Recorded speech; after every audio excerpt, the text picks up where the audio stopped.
Hello students, I am making this video to address the third semester English general students who have SECA2, that is the skill enhancement paper A, and the second option, that is business communication, in their syllabus. Hope in the last 2 or 3 weeks you have learned how to write an email in details from AS ma'am's classes. In my class, I would like to teach you how business letters are written, what are the different types of business letter, and what is the format which we need to follow in case of writing business letters. Not only the format, I would like to show you an example or a sample business letter with the question attached with it, so that you can understand when a question asks you to write business letters, how can you answer it in your final examination. So the sample will help you to write business letters on various topics.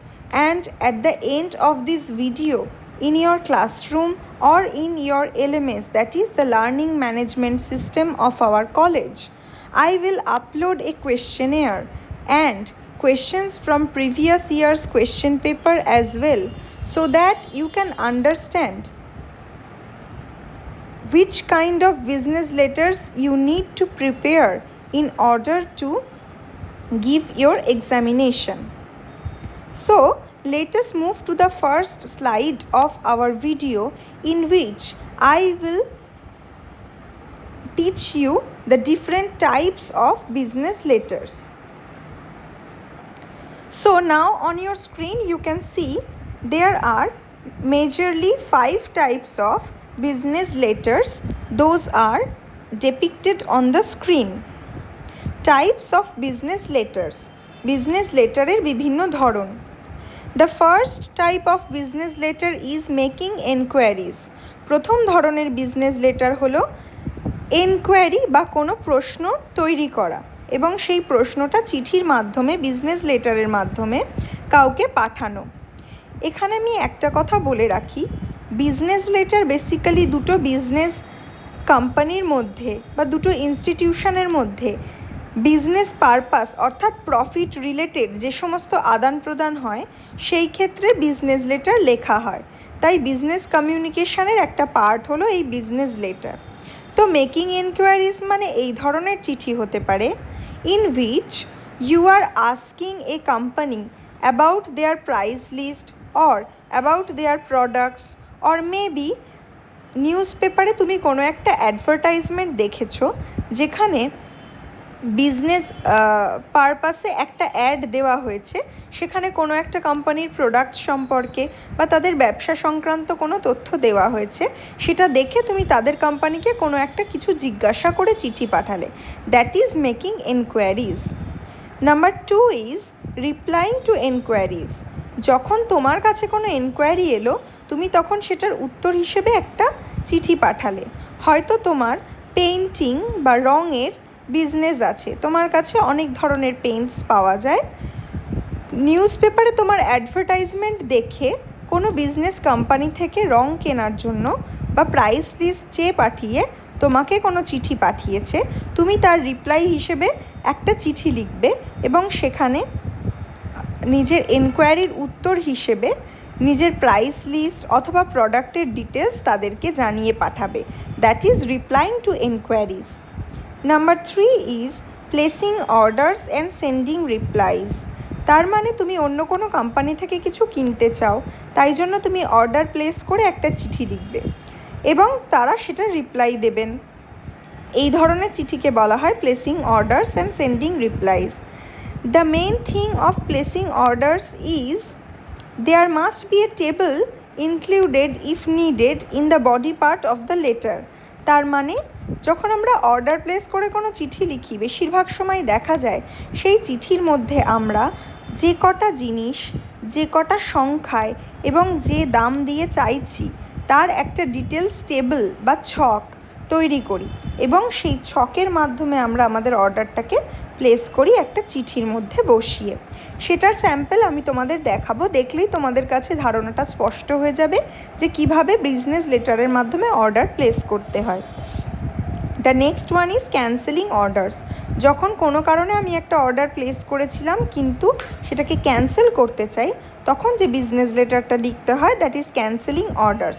And the last one is letters making complaint. That means you had ordered something, the delivery has arrived and you are not satisfied with it, so you are making a complaint by writing a letter.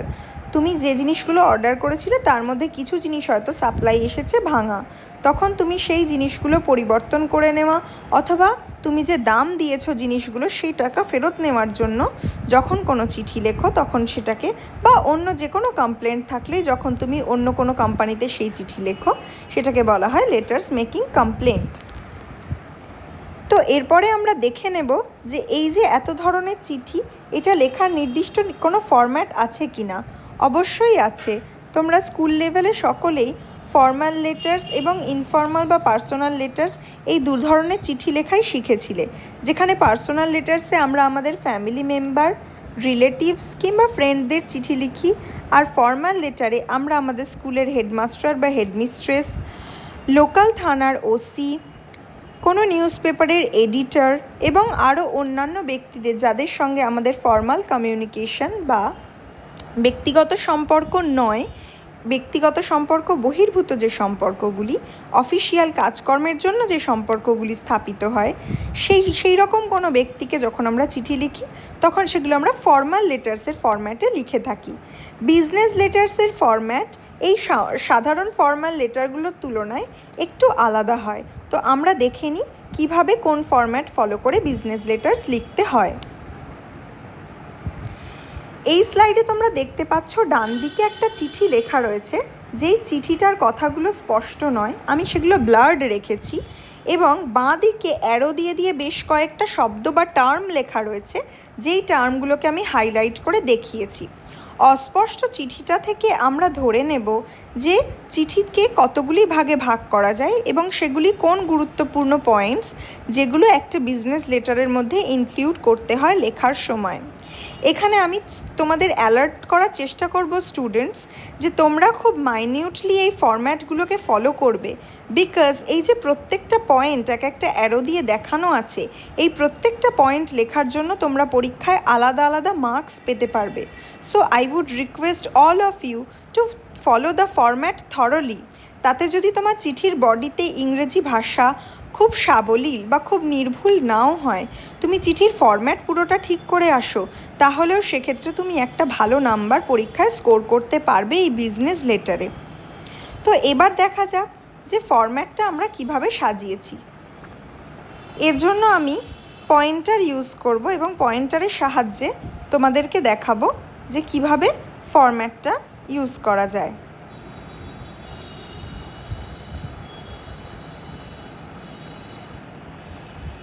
Okay,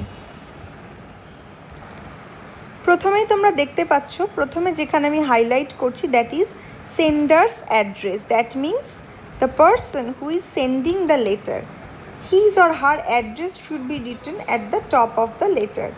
so এখানে যে চিঠিটা পাঠাচ্ছে তার address লেখা আছে। এক্ষেত্রে শুধু address নয়, নামও লেখা যেতে পারে, নাম এবং অ্যাড্রেস দুটোই লেখা যেতে পারে। তোমাদের এখানে বিজনেস লেটারের ক্ষেত্রে একটা খুব গুরুত্বপূর্ণ কথা জানিয়ে রাখি, বিজনেস লেটারে কিন্তু অন্য লেটারের মতো ডান দিক বাঁ দিক মাঝখান বিভিন্ন অ্যালাইনমেন্ট মিলিয়ে চিঠিটা লেখা হয় না।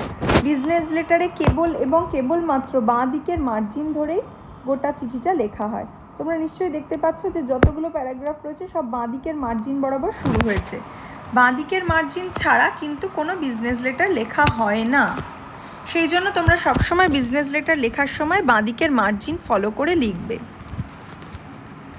ওকে, সেন্ডারের নেম এবং অ্যাড্রেস যখন লেখা হয়ে গেল, তারপরে ছোট একটা গ্যাপ দেওয়া হবে, এক লাইন আন্দাজে গ্যাপ দেবে, দিয়ে তারপরে যেদিন চিঠিটা লেখা হচ্ছে সেদিনকার ডেট লিখতে হবে। এখানে ফেব্রুয়ারি মাসের কোনো একটা ডেট দেওয়া রয়েছে। সো তুমি যেদিনই চিঠিটা লেখো না কেন সেই দিনকার ডেটটা তোমাকে এখানে দিতে হবে। এরপরে আবার একটা স্পেস দেবে, এক লাইন আন্দাজ জায়গা ছাড়বে, ছাড়ার পর লিখবে রিসিভার্স অ্যাড্রেস। এখানে লেখা হবে রিসিভার্স অ্যাড্রেস, তার মানে তুমি যাকে উদ্দেশ্য করে চিঠিটা লিখছো। তুমি কোনো কোম্পানির কোনো লোককে যদি উদ্দেশ্য করে চিঠি লেখো, তার নাম যদি তোমার আগে থেকে অলরেডি জানা থাকে, then you can write his or her name here. But if you don't know who is the person to whom you are going to send this letter, you only know the name of the company and address of the company, then you do not need to write the name of the person to whom you are going to send this letter. You just need to write about the address of the company. You just need to write the address of the company, and if possible you can write the designation of the person to whom you are sending this letter. তার মানে হতে পারে তুমি কোম্পানির purchase ম্যানেজারকে চিঠি লিখছো, তাহলে এখানে লিখবে পারচেজ ম্যানেজার, তারপরে কোম্পানির অ্যাড্রেস। তার মানে তুমি পারচেজ ম্যানেজারকে চিঠিটা লিখলে। যদি কাস্টমার সার্ভিস অপারেটর হয় তাহলে লিখবে কাস্টমার সার্ভিস অপারেটর, তারপরে তাদের কোম্পানির অ্যাড্রেসটা দেবে। তাহলে প্রথম থেকে কি লিখলাম আমরা? যিনি চিঠিটা সেন্ড করছেন তার নাম, তিনি যদি তুমি হও, প্রশ্নে যদি ইউ বলে বলা থাকে তাহলে এখানে তোমার নাম লিখবে, আর প্রশ্নে যদি নির্দিষ্ট কোনো নাম দেওয়া থাকে সেন্ডারের তাহলে সেই নামটা এখানে লিখবে, আর সেন্ডারের কোম্পানির অ্যাড্রেস। তারপরে আসবে ডেট, তারপরে আসবে রিসিভারের নাম জানা থাকলে নাম অথবা অ্যাড্রেস। এরপরে একটা ছোট্ট গ্যাপ দিয়ে আসবে স্যালিউটেশন। স্যালিউটেশন মানে আমরা ডিয়ার, রেসপেক্টেড এই কথাগুলো ব্যবহার করে যখন কাউকে অ্যাড্রেস করি, কাউকে ডাকি, কাউকে বলি যে আমি আপনার উদ্দেশ্যে চিঠিটা লিখছি, সেটাকে বলা হয় স্যালিউটেশন। যদি যাকে চিঠি পাঠাচ্ছ তার নাম জানা না থাকে সেক্ষেত্রে ডিয়ার স্যার অবলিক ম্যাডাম লিখতে পারো। যদি যাকে চিঠি পাঠাচ্ছ তার নাম জানা থাকে তাহলে তার সারনেমটা এখানে লিখতে হয়, যেমন ডিয়ার মিস্টার দত্তা অথবা ডিয়ার মিসেস সেন, এইভাবে লিখতে হয়। তো ডিয়ার বা রেসপেক্টেড যে কোনো কথাই এখানে লিখতে পারো, এটার জন্য কোনো হেরফের হয় না। স্যালিউটেশন যেই করা হয়ে গেল, অন্যান্য চিঠির মতোই স্যালিউটেশনের পরে চিঠির মেন বডি বা তোমার যে বক্তব্য সেগুলোকে গোটা গোটা সেন্টেন্সে লিখতে হয়, সেইটা হচ্ছে চিঠির বডি পার্ট। এটাকে এখানে দুটো প্যারাগ্রাফে দেখানো হয়েছে, কিন্তু একটা জিনিস তোমরা লক্ষ্য করো, প্যারাগ্রাফের শুরুতে কিন্তু তোমরা যেভাবে এতদিন প্যারাগ্রাফ করতে শিখে এসেছো স্কুলে কলেজে, সেটা হচ্ছে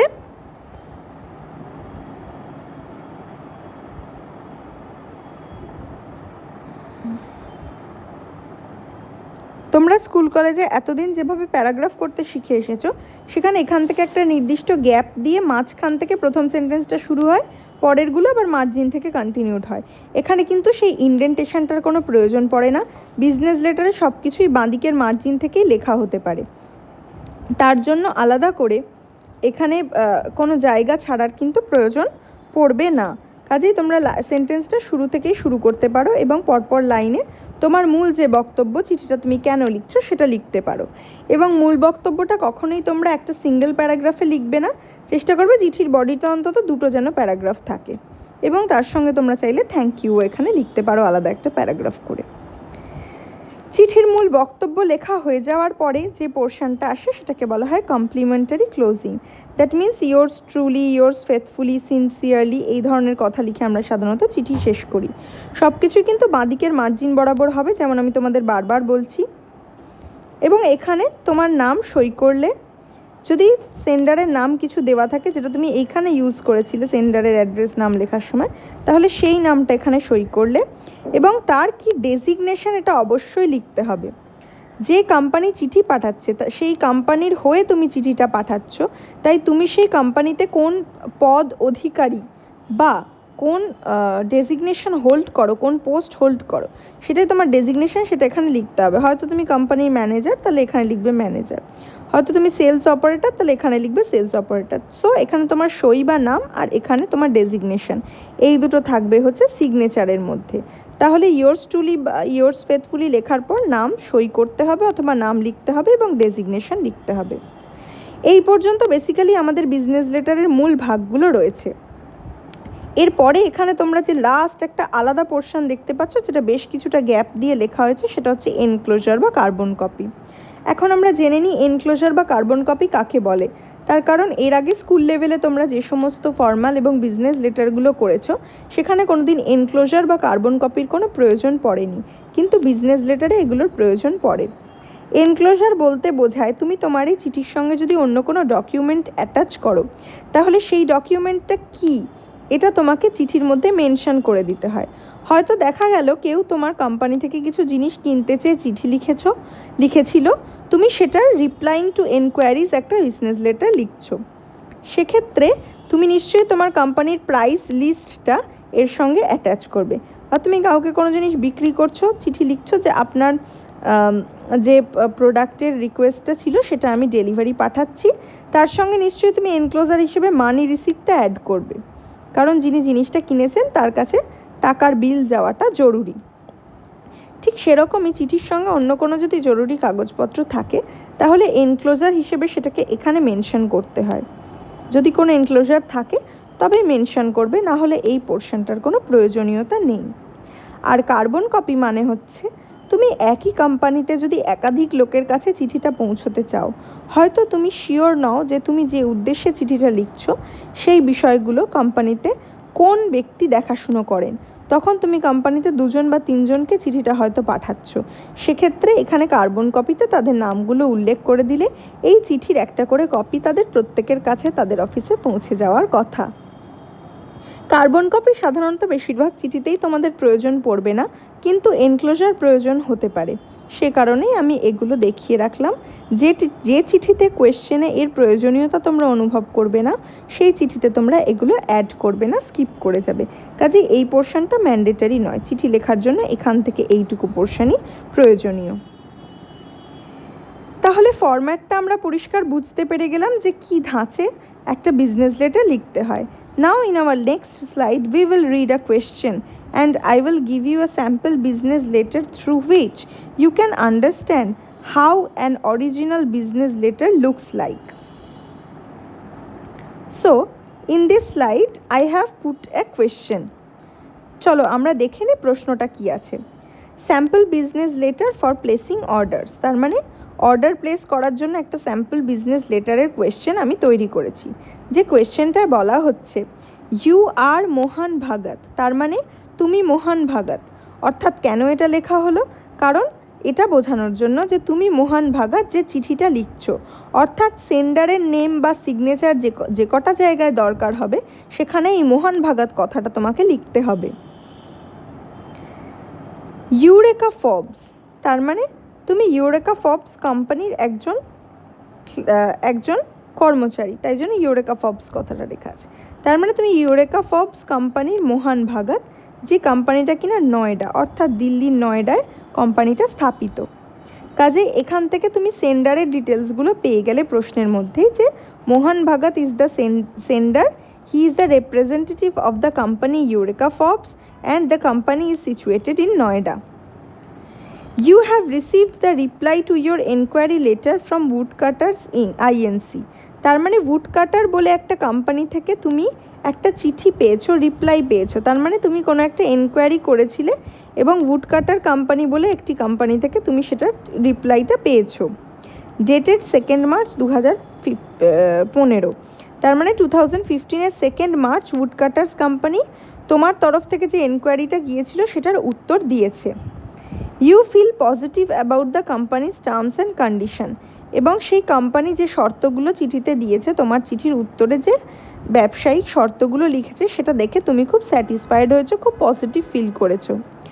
write a letter pressing order, তার মানে তুমি যেহেতু তাদের ব্যবসায়িক শর্তাবলীতে ভীষণ খুশি হয়েছো, ভীষণ পজিটিভ ফিল করেছো, সেই জন্যই তুমি তাদেরকে কিছু অর্ডার দিতে চাও। So you are writing a letter to place orders for the furniture, কিছু ফার্নিচারের অর্ডার তুমি দিতে চাও, তুমি অর্থাৎ Mohan Bhagat, that you have mentioned in the previous communication. এবং আগেই তুমি জিনিসগুলো কিনতে চাইতে পারো বা জিনিসগুলো সম্পর্কে জানতে চেয়েছিলে, চেয়ে একটা চিঠি লিখেছিলে Woodcutters কোম্পানিতে, তারা সেটা রিপ্লাই দিয়েছে, তুমি তাতে খুশি হয়েছো এবং এখন তুমি একটা চিঠি লিখছো কিছু ফার্নিচারের অর্ডার প্লেস করার জন্য। তো এইটা হলো আমাদের কোয়েশ্চেন, এবং এরপরে আমরা দেখে নিই যে এই কোয়েশ্চেনটার আনসার আমরা কিভাবে দেব। এই হলো সেই বিজনেস লেটার, স্যাম্পল লেটার, যেটা আমাদের আগের কোয়েশ্চেনটার আনসার, এটা আমি তোমাদের দেখাতে চাইছি। এখানে প্রথমেই সেন্ডারের অ্যাড্রেস দেওয়া আছে, ইউরেকা হাউস বা ইউরেকা ফোবসের যে কোম্পানিটা সেটার নাম ইউরেকা হাউস, যেটা বলা ছিল কোয়েশ্চেনের মধ্যে। এবং এই ইউরেকা হাউসে ঠিকানা কি গান্ধী রোড, নয়ডা, পিনকোড দেওয়া রয়েছে।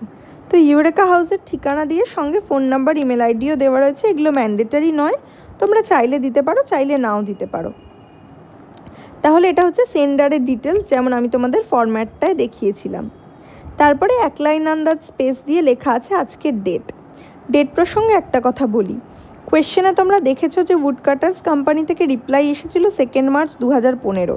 তাই তুমি তার পরিবর্তে যখন আবার প্লেসিং অর্ডার করছো তখন সেই ডেটটা 2 মার্চ কিংবা তার পরে হতে হবে, কারণ ওদের কোম্পানি যতদিন না রিপ্লাই দিচ্ছেন ডেফিনেটলি ততদিন তুমি তোমার অর্ডারটা প্লেস করতে পারবে না।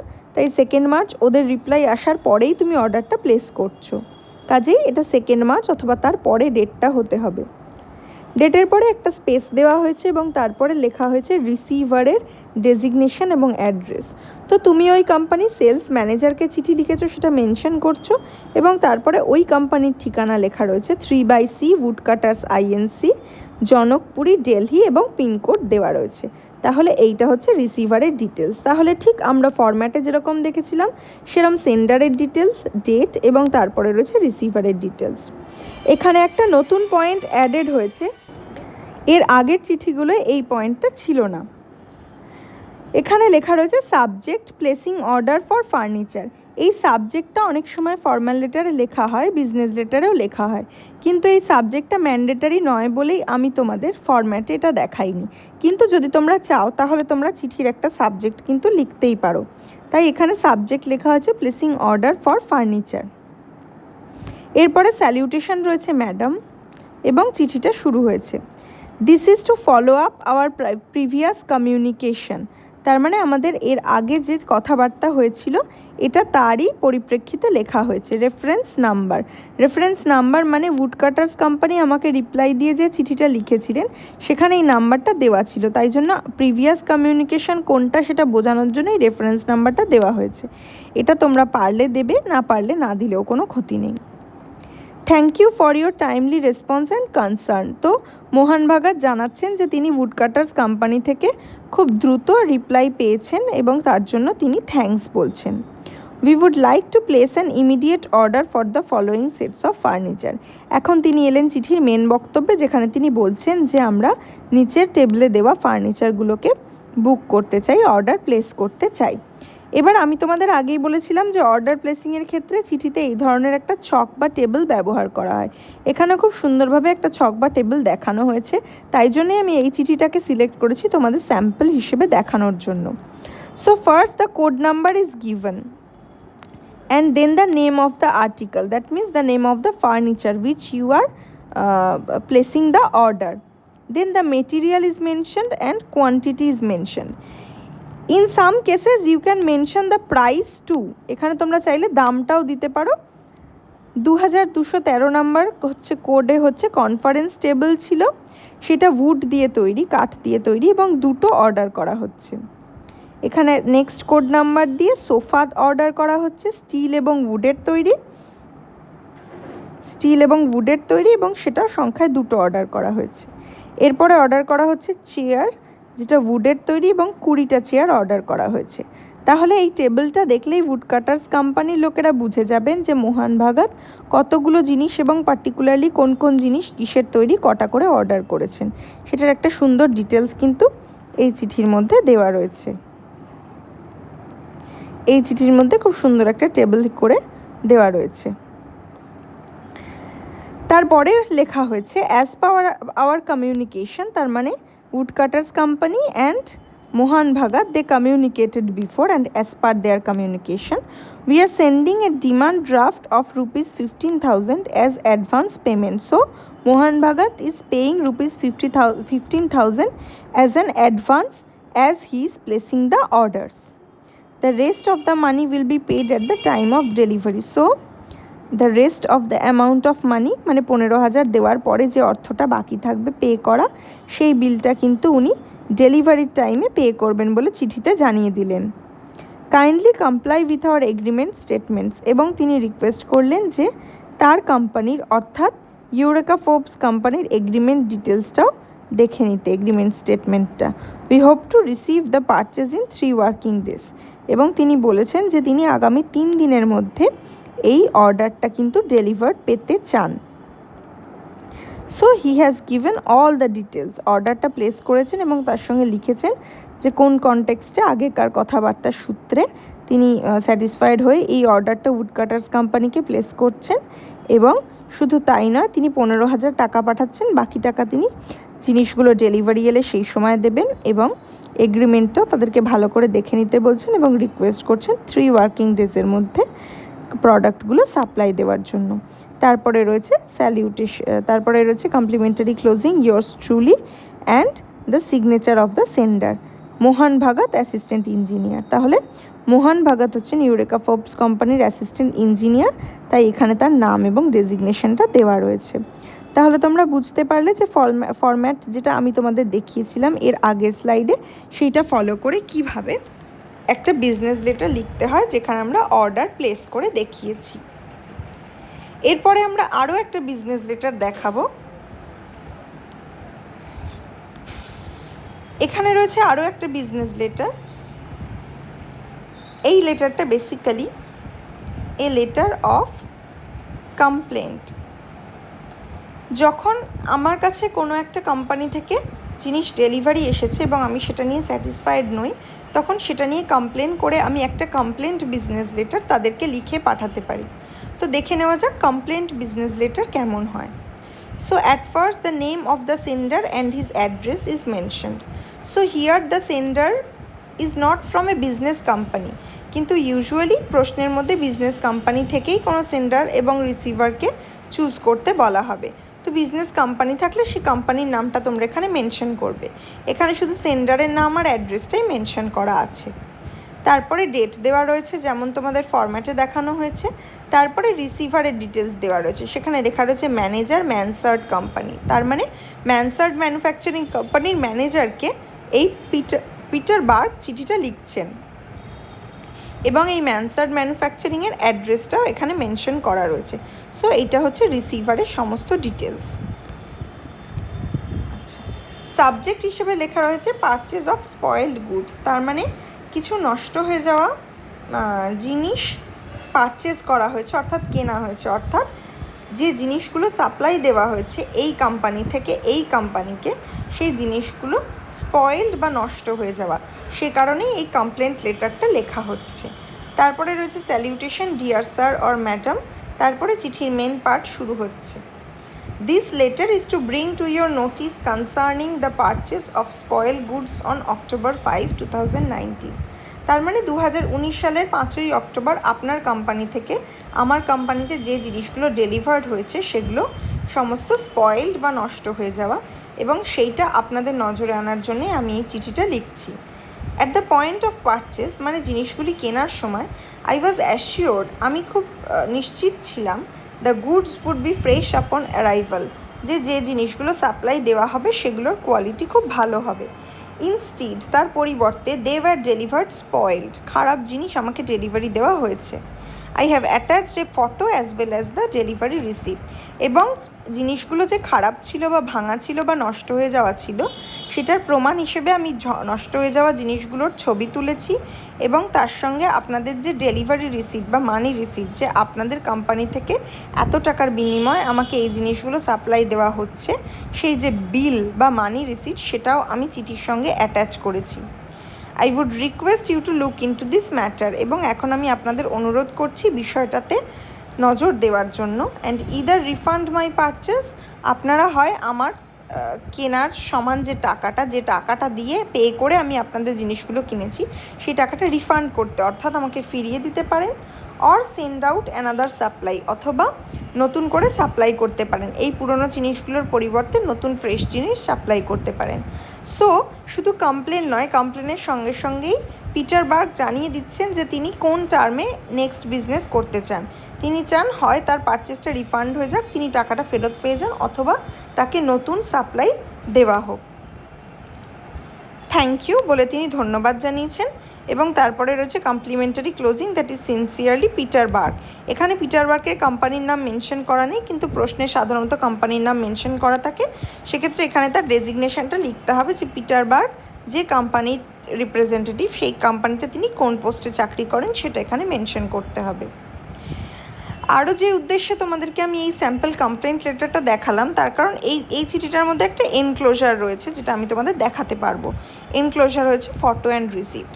তার মানে এনক্লোজার্স বলে ফটো অ্যান্ড রিসিপ্ট লেখা মানে এই চিঠির সঙ্গে পিটার বার্গ সেই ভাঙা জিনিসগুলোর ফটো এবং ভাঙা জিনিসগুলো যে ডেলিভারি হওয়ার সময় যে মানি রিসিপ্ট বা ডেলিভারি রিসিপ্ট দেওয়া হয়েছে সেই দুটোই চিঠির সঙ্গে পাঠাচ্ছেন, তাই এটাকে এনক্লোজারের মধ্যে অ্যাড করা হয়েছে। তো এই দুটো স্যাম্পল লেটার দেখে তোমরা নিশ্চয়ই খুব সহজেই বুঝতে পারলে যে কীভাবে কোন ফরম্যাট ফলো করে বিজনেস লেটার লিখতে হয়, কিভাবে অর্ডার প্লেস করতে হয়, কিভাবে কমপ্লেন মেক করতে হয়। তো আমি আশা করব এরপরে তোমরা খুব সহজেই এই ফরম্যাট ফলো করে বিজনেস লেটার্স লিখতে পারবে এবং পরীক্ষাতেও কোয়েশ্চেন ফলো করে বিজনেস লেটার্স লিখতে পারবে। I will try to upload a few questions in your LMS regarding these business letters so that you can answer them and you can show it to me as well in WhatsApp if possible, or you can mail me the answers if you practice writing business letters at your home. So there will be questions and there will be some questions from the previous year's question paper as well, so that you can understand which types of questions from the topic of business letters usually come in your final end semester examination. So thank you for watching my video. আজকের ভিডিওতে আমি তোমাদেরকে business letter কীভাবে লেখাতে হয় সেটা সম্পূর্ণ শেখালাম এবং নেক্সট ডেতে আমরা নতুন কোনো টপিক নিয়ে আবার ডিসকাশন শুরু করব। নেক্সট উইক টিউসডের ভিডিওটা থাকবে অন্য কোনো টপিকের উপরে। সো বিজনেস লেটার্স তোমরা এখন থেকে বাড়িতে প্র্যাকটিস করা শুরু করো, লেখো, ফরম্যাটটা দেখো এবং সেই ফরম্যাটটা স্ট্রিক্টলি ফলো করার চেষ্টা করো। আমি আশা করব যে বিজনেস লেটার তোমরা পরীক্ষায় এলে খুব ভালোভাবে লিখতে পারবে এবং ভালো পয়েন্টস স্কোর করতে পারবে। So thank you student.